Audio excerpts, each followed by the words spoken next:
This is Villain for All Seasons. I'm Dan. I'm Andrew. I'm Ben. This week we spoke to Chip Gibbons. He's the policy director at Defending Rights and Dissent. He's also a journalist and researcher. His writings on abuses of the U.S. national security state, at home and abroad, had appeared in Jacobin, In These Times, and The Intercept. He's also currently working on a book that we talk about on the history of the FBI, really exploring the relationship between domestic political surveillance and the emergence of the U.S. national security state. Chip Gibbons, welcome back to Villain for All Seasons. We're so glad to have you back. And as I was talking just before we started the show, the last time you were here, and I can't believe I'm even saying this, we were all giving glowing praise to Biden for pulling Over out of from Afghanistan. Afghanistan, weren't we? Over Yeah, Yeah. Afghanistan. yeah, you knew it. Yeah. I think I said something like he's the least harmful president of my lifetime. And then he 1 year later went to, I don't know, I think Bush is still the most harmful, but like, I don't know, they're up there. Yeah. It's hard to say at this point. He's the one who killed the Democratic Party, it seems. So, which depends on, whether you think that's a good thing or a bad thing.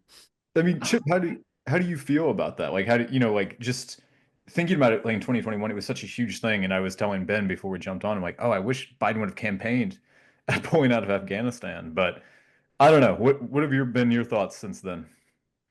My thoughts on Biden since then. Well, they Yeah. have not been positive. I will say this. I was a big Dennis Kucinich supporter in 2007, 2008. So I was angry when Biden was picked as Obama's vice president. So I can say 2021 was the first and last time I said kind things about Biden. It was like, I can't believe I'm saying this about the guy who did like the credit card, all the credit card bullshit and Iraq and like, Biden. Remember he wanted to divide Iraq into three countries and Mike Gravel or one of the debates were like, you're so arrogant. Who are you to tell the Iraqis they can't be in one country? And like, I'll still get like liberals, like left, like, oh, that was such a smart comment from Biden. It's like, who are we to like divide Iraq on sectarian lines? Also, they tend to have less sectarian problems when like a occupying power is not fanning them. Who would have guessed? Who would have guessed? But no, so obviously I was not pleased with Biden on Ukraine, and I was really not pleased with Biden on the genocide in Gaza. I mean, I think that the Gaza stuff is the worst foreign policy decision of any US president since the Iraq War. I think it might end up being worse. I don't know. It was really distressing.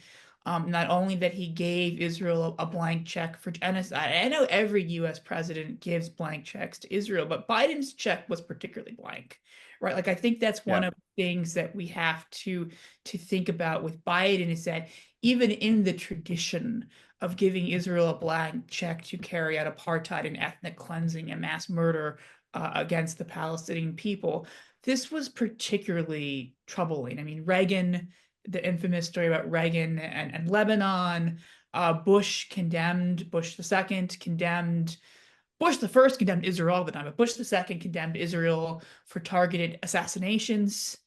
I think there was like, I don't know how many civilians were killed in a strike on a Hamas leader, far less than the Hezbollah ones, and the Bush administration were like, this is unacceptable.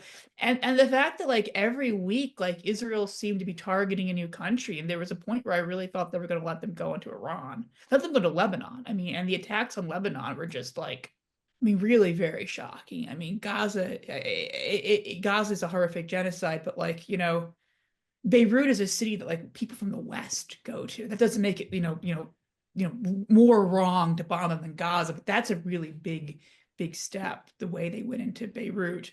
So, I mean, it looked like we were on the verge of a regional war. And with Trump, I mean, I don't know what he's doing. I mean, Trump was before Biden, like our most pro-Israel president. He ratified the annexation of the Golan Heights. He moved the embassy to Jerusalem, did a bunch of bad stuff, killed Soleimani, the Iranian general, in a country he was invited to, but like he was somehow able to like masquerade as the peace candidate. in the Yeah. 2020 election, like the guy who almost got us into a war with Iran by assassinating Soleimani, who had, remember the ridiculous schemes to overthrow the Venezuelan government, Juan Guaido. Juan Guaido, that was another time. The guy who can't, Yeah. like a Muslim ban and like spy on mosque, and he's like jumping around, being like, Biden's endorsed by Liz Cheney, very offensive to Muslims. And it's like, who the fuck are you, Donald Trump? Like, what is this? So He somehow set the bar too high for even Joe Biden to be enough of a Zionist by Israeli standards. Yes. Yes. Yeah. Yeah, it's pretty stunning. I definitely want to get to the FBI because that's what derailed this last time is Biden, and I want to make sure we stick to the script this time. But I don't want to sound naive when I say this, but were you surprised by any of Biden's actions? I was surprised by how bad he was at the end. I mean, again, I have a very low standard for any US presidents. It will be 20 years this September. I attended my first anti-war protest against the Iraq War. It was one of the last really huge ones with like 600,000 people. They're big ones, but not that big, I don't think. So I've was upset at Bush. I was upset at Obama for killing a U.S. citizen with a drone strike. I just mentioned all of Trump's crimes, but I was really surprised with the Biden administration how bad it got. I never expected them to like push for a ceasefire or anything like that, but the degree of mass murder in Gaza, the blatantness of the fact that this was not just really severe war crimes, but intentional genocide, the willingness to go in other countries, that really sort of stunned me. I mean, the Ukraine stuff where they were sort of playing again Russian roulette, what an analogy, playing Russian roulette with sort of the survival of humanity by sort of pushing this stalemated war forward and not sort of pushing for diplomacy. And of course, Russia committed a crime by invading Ukraine, and there's no changing that. But U.S. conduct in the run up to the Russian invasion is not exactly clean hands, and there was clearly not any sort of desire to prevent the war or end it with diplomacy, and that was really bad. But that just doesn't compare to the like blatant genocide we see in Gaza. I mean, I covered several of the ICJ hearings, the South Africa v Israel ones for Jacobin, and just the stories you would hear. I mean, they're haunting. I mean, about people writing on a chalkboard in the hospital, we've done everything we can, and then they all get blown apart and murdered, or stories of people.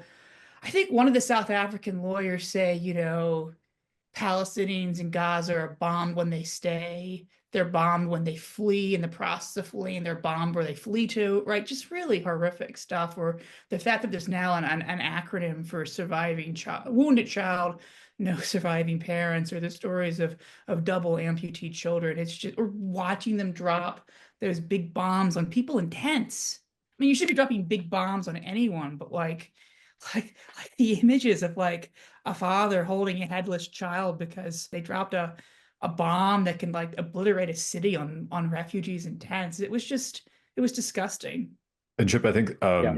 this is an imperfect segue, but I want to talk about Mahmoud Khalil and Yeah. the protests that were happening at on the campus at Columbia. Well, yeah, I just wanted to, I mean, I guess just jump into, the news of the week, the main news of the week for the United States anyway, about the status of Mahmoud Khalil. And I know that you've done some great reporting on on the FBI in general, but also specifically FBI surveillance of Palestinian activists within the United States. So I wonder if through that lens you could talk to us about Mahmoud as well as the breadth and history of this practice by the U.S. intelligence agencies.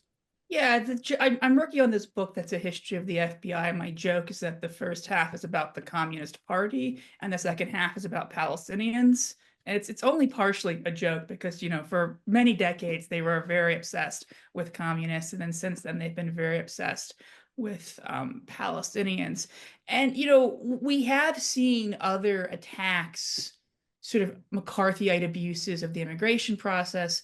Obviously, the immigration law that he's being held under is a second Red Scare era law that allows the attorney general to expel someone if they cause, what is it, adversity for U.S. foreign policy, whatever that means. And of course, the first Red Scare, the Palmer race, was all about sort of political abuse of immigration laws. But one of the worst examples we've seen of this is a case that starts under Reagan and goes until Bush 2, called the Los Angeles 8.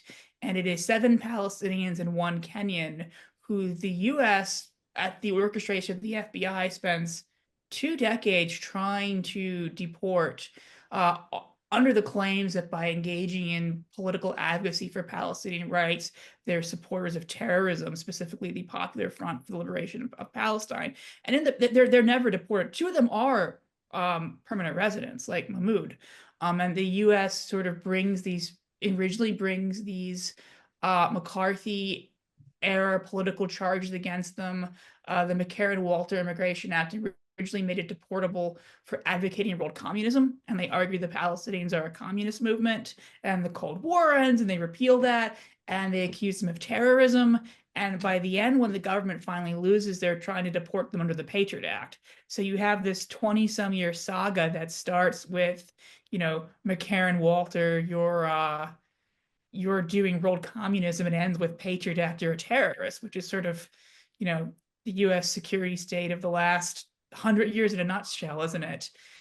And it is sort of reminiscent of that. And one of the things about this case was when it first started, U.S. immigration law, U.S. anti-terrorism law was very clear. To be a terrorist, you had to do terrorism, right? You had to, and we can discuss, one man's terrorist as another man's freedom fighter, but you had to do like acts of violence. You had to commit crimes.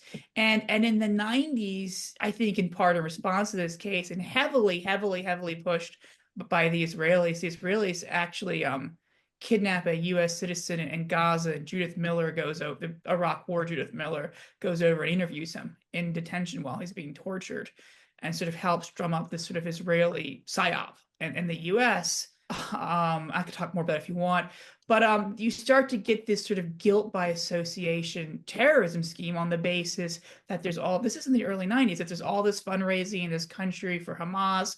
Israel claims Hamas is based out of Chicago. A stupid claim if there ever was one. But the reaction from the Clinton administration and others is that if people are fundraising for humanitarian causes, if they're engaged in political activities but not violence, they're not terrorism. And the reaction was that you would then sort of start this process by which you would declare certain groups to be terrorist groups, foreign terrorist organizations, and any sort of support for them, whether it was helping them help orphans or help their political program, became terrorism. So you got this immigration as well as criminal code system from the 90s that sort of takes us away from terrorism as doing acts of violence, and terrorism is now supporting a prescribed and blacklisted group. This sort of guilt by association terrorism system was designed to target supporters of Palestinian movements, because the U.S. considers every political party in Palestine of worth to be a terrorist organization.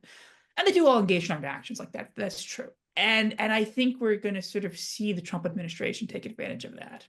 One of the things that they did in the 90s, they created I'm hesitant to even bring this up, they created a alien terrorist removal court, which has never heard a single case, but still exists, and is modeled after the FISA court, and can expel people from this country based on classified information if the attorney general asks them to.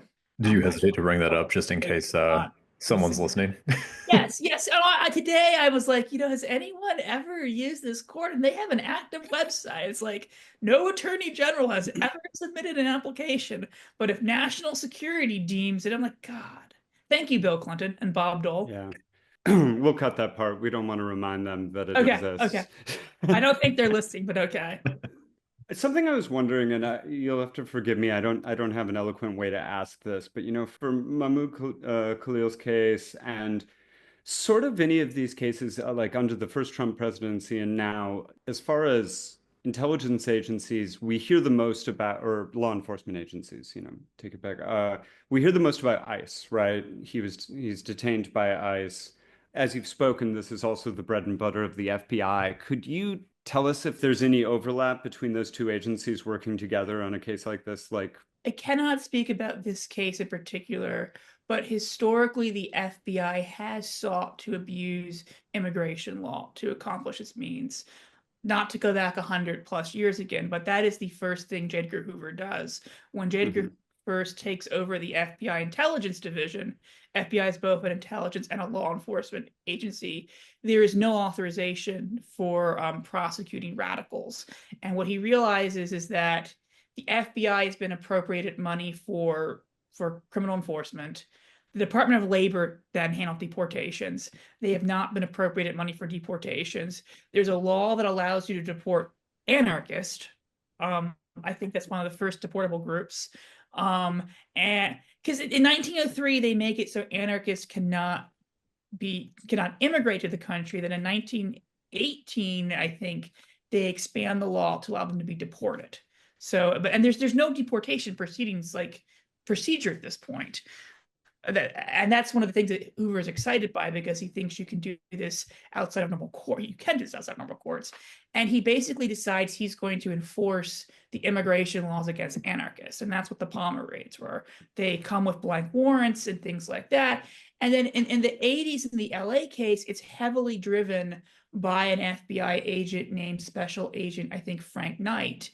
And he is upset that these pro-Palestinian groups he hates are not committing any crimes. And the FBI is open that if these people were US citizens, their activities wouldn't be protected by the First Amendment. So he turns to immigration law and he claims, I'm the first person to come up with this idea. And it's not true. Hoover did it all the time.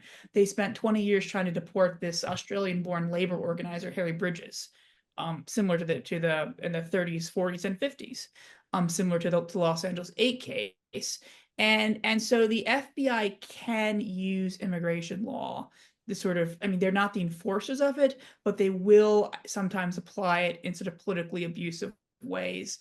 The LA8 case. And then during the LA8 case, it came out that there was a secret interagency task force called the Alien Border Committee that had what was an INS, CIA, and FBI on. It's since been disbanded, but there is interplay. And some of the fights in the 90s were about the use of secret evidence, classified evidence, in deportation proceedings. George W. Bush, during his 2000 election, accuses the Clinton administration of racially profiling Arab Americans in their deportation proceedings. You can look it up. Just go George Bush racial profiling. And he's on stage with Al Gore, and he gets an endorsement of a lot of Palestinians, and he goes. What a time to be alive! Then he goes and deports them.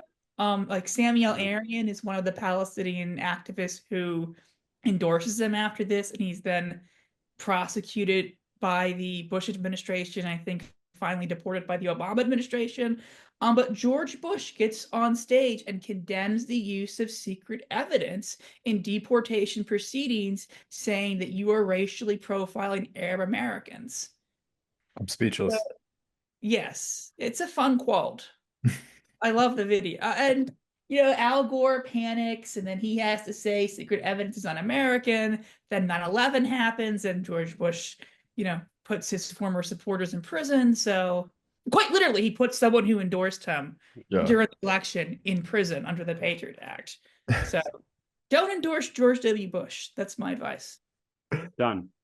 Yeah. But it's so fascinating because the Clinton administration oversaw these really heavy abuses of Arab Americans, and it becomes a huge concern in the 2000 election that they could lose the election because they were losing the Arab American vote in places like Florida. And then, of course, Kamala Harris in 2024, should have gone and looked at some of these articles in the New York Times and CNN from like October 2000. I mean, 2000 of course stolen, but of course. Well, we all agree on that. Without the stealing, though, it's pretty much like, hey, Kamala, you might want to look at what Al Gore did here. Don't do it. Chip, was there such a focus on Arab Americans under the Clinton administration because of, what was it, the 93 bombing of the World Trade Center, and you're starting to get this idea of a threat of Arab terrorism? The First World Trade Center bombing does push some of the early anti-terrorism stuff in the 90s. It's worth pointing out that in 1987, the US had passed, I think, the Anti-Terrorism Act, which declared the PLO a terrorist organization. And there is actually a lot of wiretapping and illegal break-ins under the Nixon administration against people who are accused of supporting Palestinian groups. So there's an escalation here over time. One of the things that happens is that in 1993, Israel deports people from Gaza to Lebanon. And it's not like they're Lebanese. It's like Palestinians who were born in Gaza, who they don't want in Gaza. Lebanon says we can't take these people, and they just put them there for their political activities. And the US does not veto the Security Council resolution condemning it. Like they flat out they vote for it, as saying Israel violated the Geneva Conventions. And after that, Israel starts claiming that the US is the base of terrorism funding and Hamas is based in Chicago. And the US's response is, no, you guys are just retaliating against us because we didn't veto this resolution. And then Judith Miller of the New York Times, she writes about this in her book, 99 Days for God. She says, the CIA and the FBI all denied this, but I believed the Israelis. So the Israeli prime minister, who is also her personal friend, invites her to Israel and allows her to oversee the interrogation of a US citizen. And she actually submits questions to the interrogator. And there's all these Clinton era messages from the ambassador to the State Department being like, this guy's being mistreated, but this is how Palestinians are treated. This isn't a fair trial. And Miller just goes over there and then runs this front page story in the New York Times that doesn't mention at the time that she had participated in the interrogation. Israel says Arab Americans fund terrorism, and that was a huge part of it. On top of that, you do have this concerted effort beginning in the 70s to use the threat of terrorism to revive the sort of anti-communist type investigations. When the Church Committee has their report about sort of how bad FBI surveillance of Martin Luther King and the anti-war movement was, Barry Goldwater actually gives a dissent on it, saying with rising terrorism, we can't put checks on the FBI. This is 1975. And then during the Reagan era, there's a whole, they add terrorism as an FBI priority, and it's very much understood at the time as an attempt to revive McCarthyism. You can go back and look at like old academic books on HUAC from the 80s, and they'll say the current stuff about terrorism in the Senate and the Reagan administration mirrors the McCarthy period. And so there was this effort to revive the Hoover era practices using terrorism, and the Palestinians were a convenient scapegoat. At the same time, you have the Israeli government sort of doing this propaganda campaign. So I think it's a sort of perfect storm. I think there are people who wanted this to happen, these sort of revival of terrorism powers. There's this ex-FBI agent, Buck Revell, who pushed Solaris in the 90s. And like in every FBI article from the 90s, whether it's Palestinians or Serbian Americans or right-wing militias, he's giving sort of the same sort of talking point that because of the Church Committee, because of the First Amendment, the FBI can't take on terrorism, we're all going to die. There's actually a three-part Associated Press story in 97 that's syndicated widely around the country. And it's all about the US as a base of terrorism fundraising, which is the Israeli claim. Because of the First Amendment and the Church Committee, we can't fight it, and we're all going to die. Like the opening article talks about Hezbollah staging an anthrax attack using a light bulb on the subway, New York subway, and it goes into like 100,000 people would die. This is a completely made up attack. It didn't happen. 100,000 would die. And they interviewed this Pentagon guy, and he's like, you wouldn't be able to give them funerals. You'd have to burn the bodies, which is almost verbatim from like the newscaster, Night of the Living Dead. Like in my book on the FBI, I put their quotes right next to each other. The only thing he doesn't say is like the dubious comforts of burial. And it's like, and as I put in my book, well, see if Versa lets the stay in here. I'm like the equally fictitious Night of the Living Dead. You know, it's like it's like this is like the mentality at the time. Oh yeah, well, I do want to. I do want to get into the current FBI at some point and Kash Patel because there's a lot of a lot of fears being, I think there was a Guardian article that just came out recently Yeah, talking yeah. about his plans to target Antifa and BLM and Palestine protesters. We see that's already happening. For me, though, part of me is like, oh, this just seems like a return to form for the FBI, because that is not what they've always done. I was wondering, because you've talked about the FBI not only being a law enforcement agency, but also an intelligence organization and a political arm, especially under Hoover. I was wondering if you could talk just basically about the history of how that happened, like how it became that, and then going into maybe COINTELPRO and how it became this political arm specifically aimed at the left. Sure. So in the late 19th and 20th centuries, there's a lot of panic about anarchist, socialist, communist. Those words are sort of used interchangeably. You have sort of private detective groups like the Pinkertons. Is that a CIA mug? Oh, you've Is got to Yeah. show him, Ben. Yeah. Oh, uh, this was a baby shower gift for me last year. my dad survived MK Ultra. Yeah, and then we also have Also, Nixon was framed. Okay. We could talk yeah. about that one later, Yeah, but some no. Family of Secrets references there. I don't know if you've read Okay. that Russ Baker book, but it seems pretty conclusive that Nixon was probably set up by it was the CIA, right, Ben? Yeah. Yeah. Okay, I haven't read that. Anyways. Anyways, We get yeah, yes. different discussion. Anyways, yeah. So, and you start to see like labor Pinkerton's social, yeah. detectives, you start to see police form red squads. And in 1919, the FBI formed was originally called the Radical Division and has its name changed to the General Intelligence Division. And it is an intelligence division looking at radicals headed by Hoover. It's disbanded in disgrace, and the FBI gets an order that they can only investigate criminal activity. But then Hoover is promoted to head of the FBI. During the 30s, in the run up to World War II, Franklin Roosevelt does a number of things. There's a growing concern we're going to be at war, sort of building a national security state. And as part of this, Hoover jockeys to get sort of control over enforcement of national security policy at home. And there's very unclear precisely what Roosevelt intended to do, but it was probably bad either way. Hoover claims at this point he has the power to investigate individuals for subversive activities. And at this point, they start and continue until this 73, based on this Roosevelt presidential directive, which is very vague, carrying out these sorts of national security investigations of people who are not suspected of crimes. And you mentioned the counterintelligence program. Counterintelligence program is actually 12 separate programs, but in 1956, they decide they want to disrupt the Communist Party and neutralize them. Later, they would say this was because they could no longer prosecute them thanks to adverse Supreme Court rulings. So they start this program of disrupting their political activities. This quickly expands to a counterintelligence program against the Socialist Workers' Party, which is very heavily focused on sabotaging their electoral candidates, because Hoover can tell you who to vote for, to the Puerto Rican nationalist movement.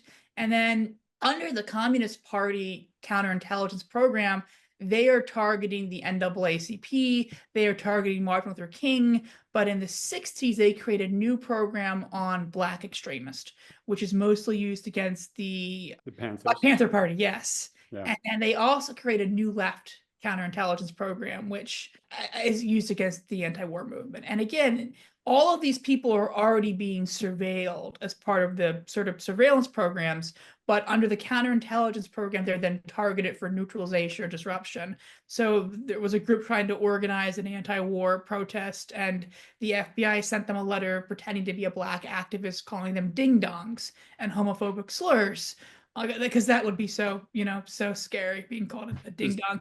Or there's Is ding another. dong a homophobic slur? No, I said ding dongs and homophobic slurs. Okay. Yes, they used other, yes. But there's like this funny note being like, because we're pretending to be the new left, a certain amount of profanity is necessitated. Yeah. Anti-war mobilization, you're a bunch of ding dongs. And it's like, oh wow, really organic speech here. I wouldn't like that either. No, I would cancel the demonstration. I'd be like, nope, I'm not protesting I didn't war. I didn't sign up for this. Yeah. Someone called. Some of them are actually quite sinister, right? There's an incident where they try to forward death threats from a right-wing group to someone. And then in 1971, anti-war activists break into an FBI office and expose this program. And as a result, it's shut down. Or the programs, plural, are shut down. Because the Mhm. FBI treat them each as distinctive programs. So the Communist Party counterintelligence was one, the Social Workers Party was one, the Cuba one was one. The Ramparts expose was around the same time, right? I don't know the answer to that question. I know there were several Ramparts exposés of like CIA funding of. Oh yeah, I'm probably having some overlap in my agencies. But to when I'm hearing a lot about this, and I think about, there seems to be a lot of continuing of the policy that, whether it's from Hoover up to Reagan, up to through Clinton, through Bush, and I'm starting to wonder what we've heard from Trump is just a lot of break from tradition, a lot of like everything's going to change now that Trump is in office, and especially now with Kash Patel. But as Ben mentioned before, that seems like a lot of return to form. What's your assessment? Do you think this Trump is actually going to break from tradition here? Do you think Patel's going to break from tradition? I would use Nixon's example, but he was framed. So I think, I mean, Nixon has a lot of conflict. If he wasn't framed, he had a lot of conflicts with Hoover, where, Nixon wanted Hoover to sort of use aggressive actions like break-ins against Dan Ellsberg. And Hoover Mhm. had done this against other people, but he wouldn't sort of do it against Nixon's personal enemies. So, sort of one thing with Trump we could be concerned about is that he'll use the powers they already have that are being used to silence political speech in a more personalized way, right? His personal enemies as opposed to broad enemies of the state.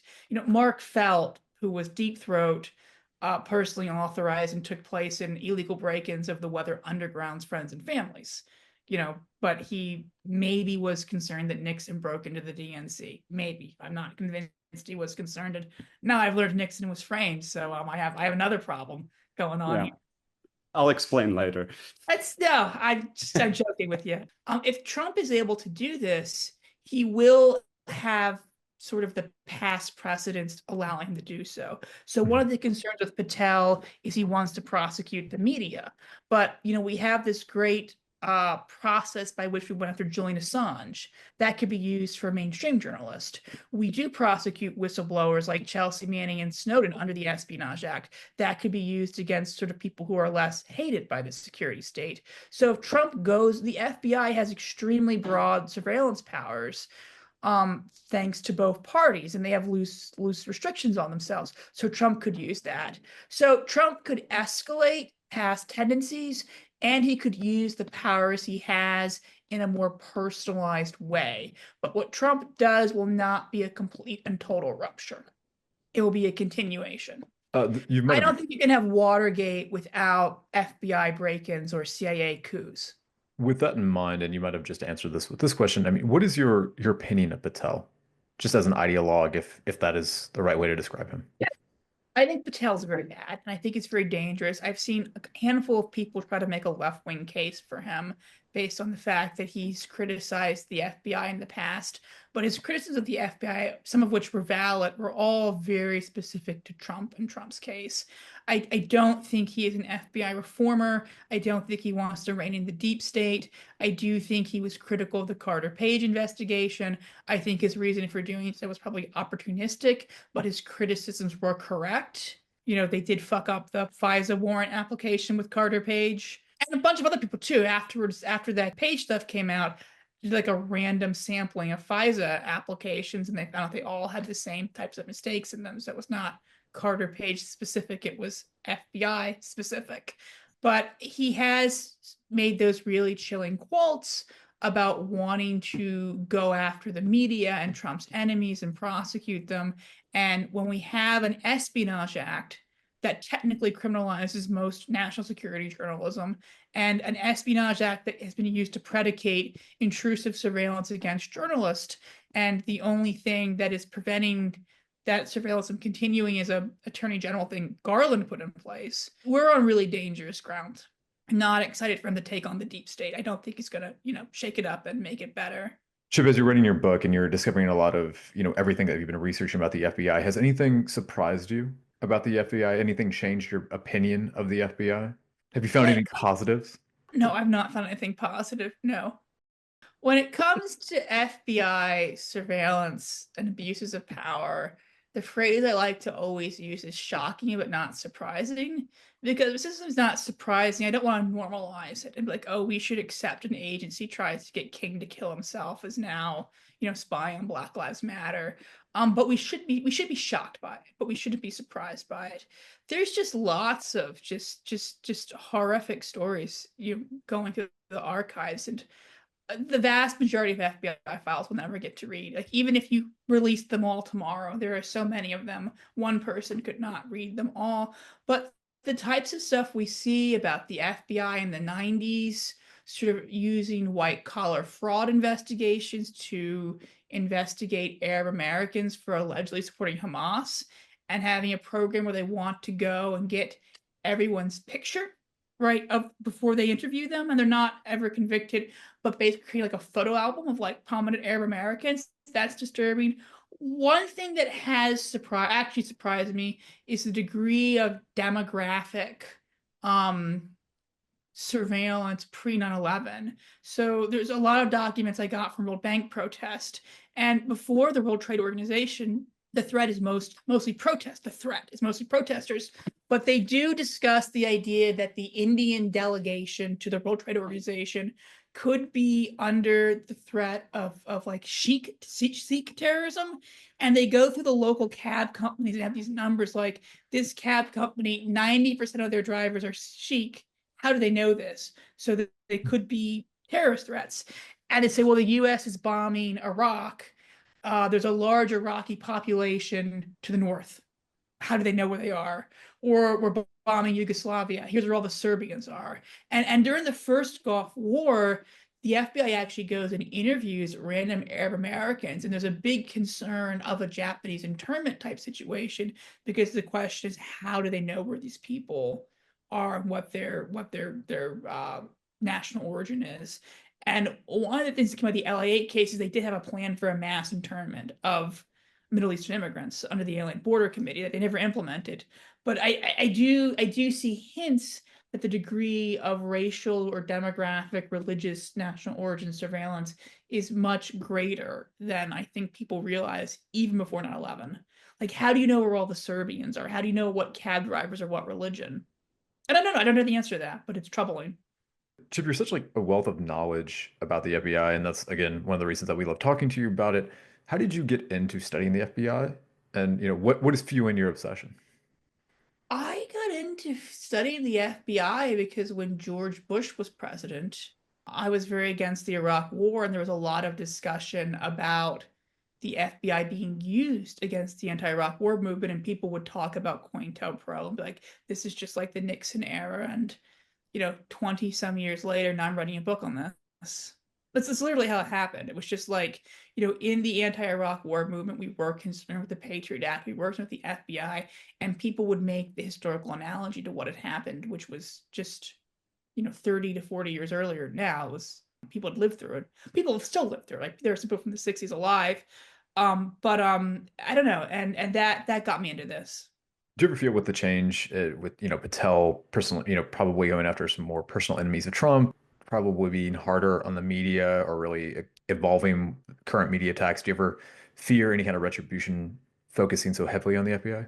It's interesting. One of the things I talk about in my book is this report the National Lawyers Guild published in 1950 accusing the FBI of being a political police force. And I've published a report saying that, and I'm publishing a book saying that.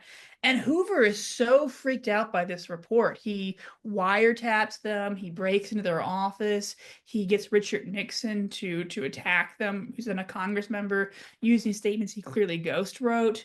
And it is interesting how upset the FBI is over an NGO report and the level of attacks or when to go on it. I don't personally feel very threatened. Maybe I'm naive, but there are points in history where people who do exactly what I do have been heavily attacked. But I don't have any state secrets, right? I'm working with documents from FOIA or declassification, not like WikiLeaks. If I was working with like revealing class information, I would be very concerned given what they did to WikiLeaks. But the National Lawyers Guild in the 40s were working with information that had been released in a court trial because they put this Soviet spy on trial. She was a Soviet spy, Judith Kaplan, on trial, and they made them enter into evidence the information she was giving the Soviets, and it included a bunch of information about like Hoover spy on actors and stuff. And the National Lawyers Guild gets this information and writes a report being like the FBI is doing legal wiretaps.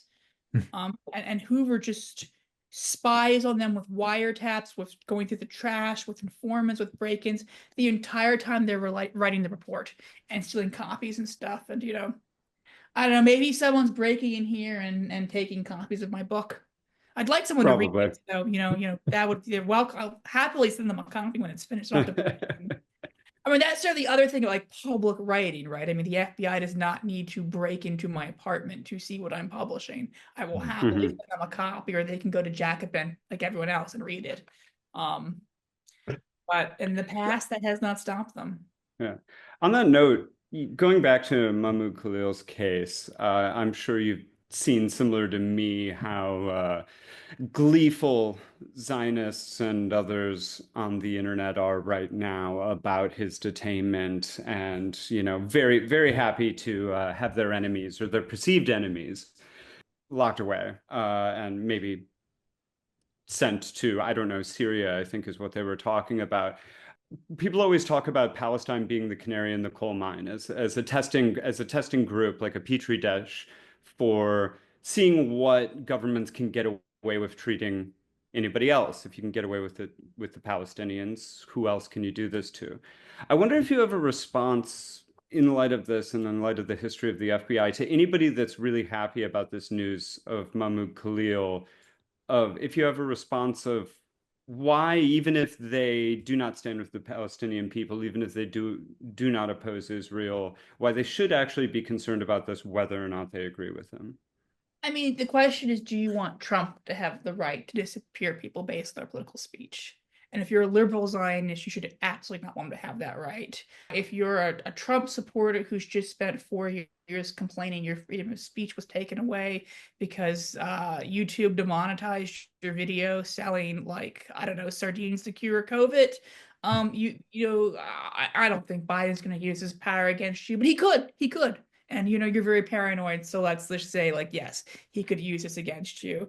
And so people should be conscious that attacks on freedom of speech broadly have broad precedents and can be used to attack them.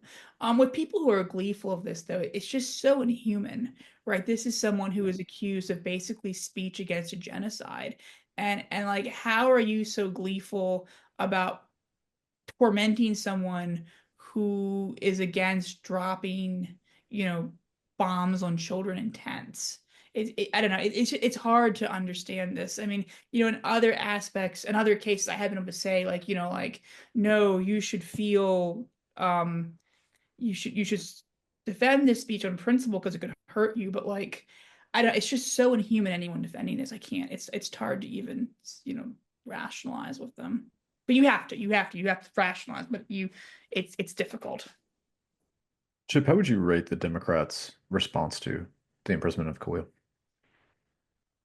I'm actually pleasantly surprised, which doesn't mean it's good, but it's better than what I thought it was going to be. I mean, it is upsetting that only 14 members of Congress would sign Tlaib's letter, and there's been a lot of mealy-mouthed statements from like Schumer and Hakeem Jeffries and stuff, but I'm surprised they're making even the mealy-mouthed statements. It's sort of like what's about Biden with Afghanistan that came back to haunt me. So I don't want to. I mean, the This people is a gotcha. are like, oh, Yeah. I hate his views and he's so terrible and he's an anti-Semite and he should be suspended. But I'm not sure Trump has met the due process requirements. Like those statements don't excite me, but they are significantly better than I expected from the Democratic Party, especially since so much of the attacks on Palestinian human rights have been bipartisan and have been fueled at the local level by Democrats. I mean, how many Democrats in New York State got the Columbia stuff going? So it is interesting when you see the Democratic staff of this Judiciary Committee, tweeting positively. I'd like for the statements to be less mealy-mouthed. And not all of them have been, like Chris Murphy, Tlaib, all good. And I'd like to see the Democratic Party united in it. but it is a pleasant surprise, and people should be pushing their members of Congress to speak out on this. The reason I asked that question is because, during the 2004 protest against the war in Iraq, it was, there was a lot of Democrat involvement in it. I There mean, was, there was. I would say, a partisan Democrat because I really thought that had we elected John Kerry, the war in Iraq would have ended. Obviously this was a naive thought then, but this is not a new take, obviously, but there's such this view that Democrats are no longer anti-war. And something we talk about on the show a lot is, do you think the Democratic Party can be reformed, redeemed, especially after the Biden years? It's really hard watching them dump around Liz Cheney and think they can be redeemed. I mean, it's very, I don't know. It's tough. The majority of Democrats in the House voted against the Iraq War. Like people like Nancy Pelosi voted against the Iraq War. It's not true the Democratic Party has always been fanatically pro-Republican wars. Mhm. It's not been the case. And what we've seen around Ukraine and Liz Cheney and all this like chest thumping around wars, there's always been that contingency of the Democratic Party, but it's never been so hegemonic as it is now. Like on Ukraine, there's no dissent in the Democratic Party on Ukraine, none whatsoever. And that's new. I mean, that is troubling. I don't think the Democratic base is pro-war, and I don't think the Republican base is anti-war, but I don't know where we're going. I don't recognize the political landscape anymore. Tough to look at and say this makes sense. Because like you, I thought in 2003, if a Democrat was elected, the war in Iraq would end. And of course, there's a lot of reasons why that wasn't true, but that was not as crazy as a belief as it sounds, because the majority of Democrats in the House voted against the Iraq war. In the Senate, where the Democrats had the majority, a slight majority, I think, vote with the Republicans for the war. But like there's a huge anti-Iraq war contingency in the congressional Democrats. Let me ask this another way. What would be the ideal? If you think the party could reform, what do you think they would have to do? I'm not going to give electoral advice to a Democratic Party. I mean, that's not my job. Sure.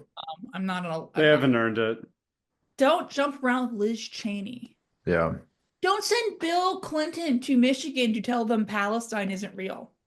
Like, don't do that. Like, oh, on the time of King Solomon, there was no. Like, thank you, Bill Clinton. Thank you for lecturing the voters on. It was King Solomon, right? Was that the time he was talking? Yeah, I think so. Was King Yeah. Solomon or David? Yeah, that was insane. I personally believe for that specific moment, I think that might have been the Clintons playing three-dimensional chess to make sure that Kamala did lose so that she wouldn't be the first female president. I think that might have been purposeful sabotage, because that's the only explanation I could think of why you would go there and make that speech. Clinton seems like someone who would lecture you on King Solomon, though. just getting on the bus, being like, "You there, young person, pull up your pants." In the time of King Solomon, right? Like, I mean, you have a point, but also I could just see like spilling coffee on Bill Clinton by mistake and like hearing about the time of King Solomon. Gotta pull up the pants first, though.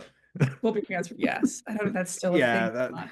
That Rhodes Scholar knowledge. She just needs to brag about it to whoever's within earshot. Yeah, I can see that. Well, Chip, just before we begin to wrap up here, I know that Ben had a question about FBI policy that we do something on the show called Gut Reactions, and we share a story with somebody and we just get their gut reaction. So this is an FBI focused one. It's made for Chip Gibbons, so I'll serve it up to you in that way.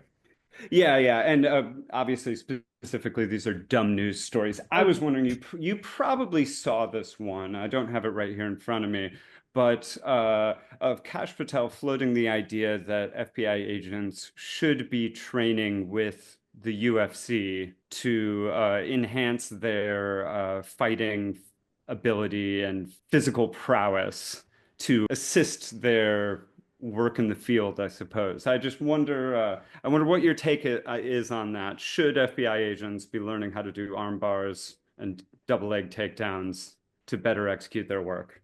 Like one of those like 90s cop shows where the cop does like roundhouse kicks to the head. That was like Walker, Texas Ranger or something. Yeah. Yeah. Yeah, That's I think that's exactly. yes. Yeah, I think FBI investigating federal crimes, like, oh, you violate the RICO statute, random doctor prescribing ADHD medication, roundhouse kick to the head. Sure, why not? Why not? Yeah. Yeah, I agree.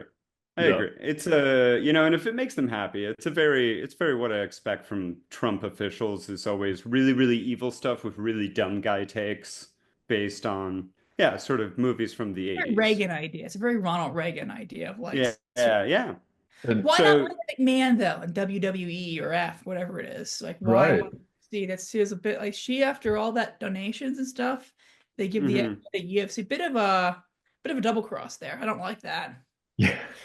Should have been learning to do, yeah, learn WWE type juicing techniques, cocaine and steroids. This isn't a great ending question, but just since we've been teasing it out this entire show, I feel like we have to talk about Nixon being framed. Okay, Tyler Dixon being framed. I want to hear this. I mean, I read the Russ Baker book, but I feel like Ben, you might know the story a little better than I do. Basically, the Nixon had a lot of butting heads with the oil barons and specifically the Bush family and George H.W. Bush. He had promised him the vice presidency, but then had reneged on that and just kind of snubbed him quite a few times. And when you look at the details of the the Watergate break-in, there's a lot of inconsistencies with the perpetrators. You know, you had E. Howard Hunt and you had a lot of these Cuban exiles, so you had a lot of CIA heavy hitters Oh yes. who would have been well seasoned at this kind of sneak and peek operation. And then famously, one of the reason they got found out was that they had horizontally duct taped the lock on the door to make sure that the security guard would notice it when, I've never broken in anywhere, but I would vertically tape it if you asked me to. Okay. So it I'll looked remember that like the next time I need a break in. just, yeah, that's a pro tip for you. And even Nixon himself was really surprised, and it's in the Nixon tapes, is he was just confounded of why anyone would break into the DNC headquarters, because Nixon knew better than anybody, if you're going to try and steal sensitive information on a campaign, like there's not going to be anything useful to him in those offices. So Nixon seems as surprised as anyone when that information came out. So that and many other aspects. I can't explain it too well of it, but So there's a lot. Yeah. one of the reasons why Nixon is butting heads with Hoover at this time is over the issue of break-ins. Because in 1966, Hoover ends break-ins for domestic subversives. They still do them against foreign spies, and it's not clear how much the break-in policy sort of is impactful. And there's a guy in the White House, Tom Charles Houston of the Houston Plan, who really wants to bring back FBI break-ins. And it's a Mhm. huge sort of fight. And Nixon references Houston on the Watergate tapes a lot, including when talking about breaking into various places. And the reason why Hoover has ended the break-in policy is because they have a high risk of exposure, Mhm. getting caught. So that's just my response to that. I love it. Yeah. So the rubbing We'll get Nixon's Russ nose Baker in it on even and further. we'll have a I mean, debate maybe about Russ it. Baker's right. I mean, I the Watergate stuff, it does make me go conspiracy brain because I do feel like there's potentially a higher level of CIA involvement with Nixon, especially in the Dan Ellsberg break-in. But I don't know if Nixon was set up. I think Nixon wanted there to be a White House plumbers unit to go around doing break-ins. In fact, I know he did because he says Yeah. on his tape to Kissinger when they think that Brookings has the Pentagon Papers. They say, remember Houston's plan. I want you to implement it. I mean, on a thievery basis, God damn it. One of those great Nixon quotes. Just like he I'm also has the not. quote, So like, I need a canon. Yeah. son of a bitch like Houston who will do it dishonorably. Yeah. I don't know. I don't know why they break into the DNC. I don't know. The involvement of CIA guys and FBI guys is troubling, but these are all CIA FBI type tactics. Mhm. Yeah. And the To fact be that they fair, fucked up so poorly, I don't know if that's yeah. A lot of it was about how botched the operation was. To be fair, I have no hard time believing that Nixon was doing that anyway for his own personal means. We know how notoriously paranoid he was. I have no doubt that he actually was doing it. It's just this specific break-in Okay. was framing But it. what's the book's position on the Ellsberg break-in? It doesn't go as much into Ellsberg, but it does sort of point to the sloppiness of it as well, as I remember, because it does kind of point to trying to make it obvious that there was a break-in. Like it was like Okay. actually files being strewn about the office and that sort of thing. So it wasn't like they were just trying to get information. They Okay. were trying to make a show that someone was there. But in this theory, is the fact that they're doing break-ins secret to Nixon, or are they just trying to get caught on purpose to bring him down? For those specific ones, it was trying to get caught on purpose to bring it Okay, down. that could Yeah. be possible. I don't know. Nixon had a Yeah. lot of enemies. Yeah. So I don't. Yes, maybe Nixon was framed. I don't know. I do In think that, That's in going that to be the one. clip from I the do show. think the CIA was possibly more involved in the Ellsberg break-in than Yeah. we know. And that comes up in the Well, Watergate report. I mean, Mhm. how involved was the CIA in the Ellsberg break-in? But I Mhm. will say Hoover and Nixon and Houston and William Sullivan got into a big fight over the break-in policies because Hoover thought they had a high risk of being exposed, like a bad Mhm. idea. And Nixon Mhm. really wanted break-ins. And Hoover was Mhm. like, no, you'll get caught. And so that does not bode well for this theory, but does not make it impossible. I love it. Well, Chip, I think we're at time, but That's thank you good. again for joining us. And again, I'm glad you're feeling better. And tell us about the book. Give us just a broad Sure. Quick. overview and when we can expect it. If I finish on time, it will be done in fall of 20. It'll be out by fall of 2026 if I finish by this summer. So it's still a long ways away from publishing. It's like a year after you turn it in before they actually release it with editing Mhm. and marketing and stuff. So we'll see what happens. And do you have a title yet? The Imperial Bureau. Nice. Love it.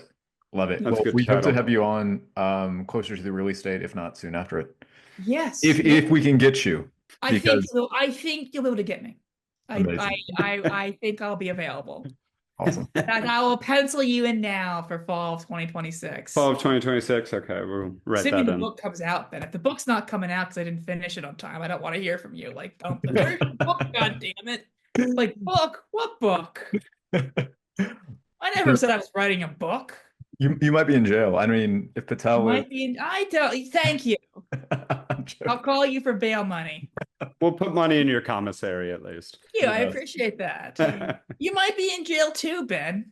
That's fair. That's fair. Well, then you can put money in my You're the one with all commissary. these crazy Nixon is framed ideas. You might be the one in jail.